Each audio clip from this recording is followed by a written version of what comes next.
Royce joins me now. He chairs the House Foreign Affairs Committee. Congressman, first of all, what more can you tell us about that evacuation in Libya?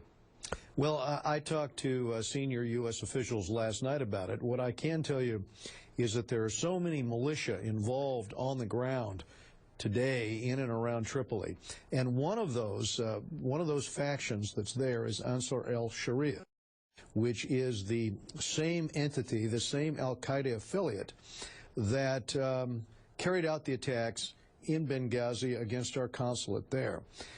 What you see happening in these parts of the world is that those trying to expand Sharia law all the way from Nigeria across North Africa into Central Asia have formed these al-Qaeda-affiliated organizations, and they are particularly dangerous. And in an abundance of caution, our embassy personnel are being moved right now. At this point, any idea when those personnel are going to be allowed to return?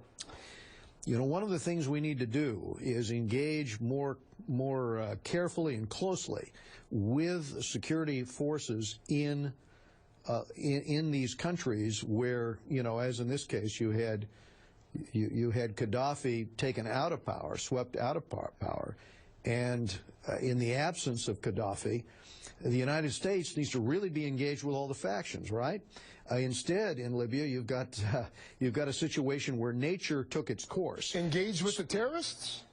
Well, you're engaging actually with militia, those militia that are fighting each other but are also fighting the al-Qaeda affiliate. Okay. And that's where we've got to bring the factions together, the different communities together, and say, at the end of the day, you will lose to the al-Qaeda affiliate. They will have their Sharia law if you do not put together a common front and work with the United States and our other allies in order to offset their power. Because they don't run away. Al-Qaeda doesn't run away in combat. They're there to martyr themselves. The militias will run away in the face of that kind of jihadist enthusiasm.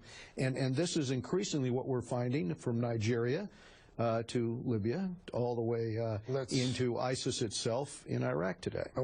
Here really quickly and switch topics and get your take on the other big story that we've been following here, of course, the fighting between Israel and Hamas. What's your assessment of what Secretary of State John Kerry has been able to do in the region over the past 24, 36 hours? You know, it's very difficult because the reason this fighting perennially comes up is Hamas gets their hands on more and more lethal long-range rockets. It is Iran that provides those rockets. I myself saw in the attacks that were occurring because Iranian rockets were slamming into Haifa in Israel, and I saw 600 victims down there in the trauma hospital. And what Israel was trying to do was to prevent those rockets from being launched by hitting the launchers. What they're doing right now in Gaza is the same conundrum.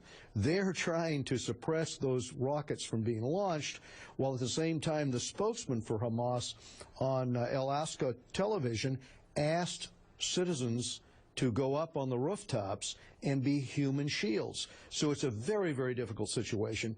Hopefully we can get the kind of ceasefire. So is it your assessment, not to cut you off, Congressman, is it your assessment then that one of the reasons that we are seeing so many casualties among women and children in Gaza is because Hamas has encouraged them to become human shields? Is that what you're saying? It's very unfortunate, but Sami Abu Zari has asked on television, on a Hamas-controlled television, people to go to the rooftops, and this was reported.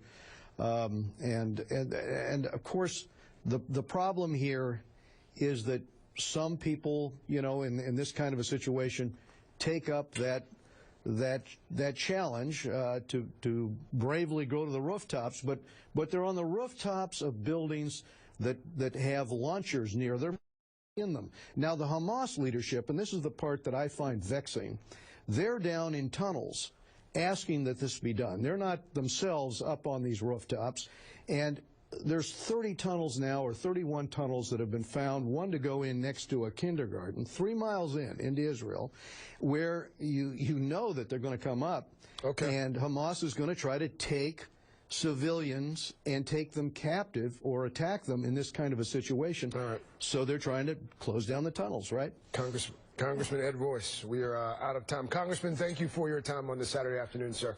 Absolutely. Thank you.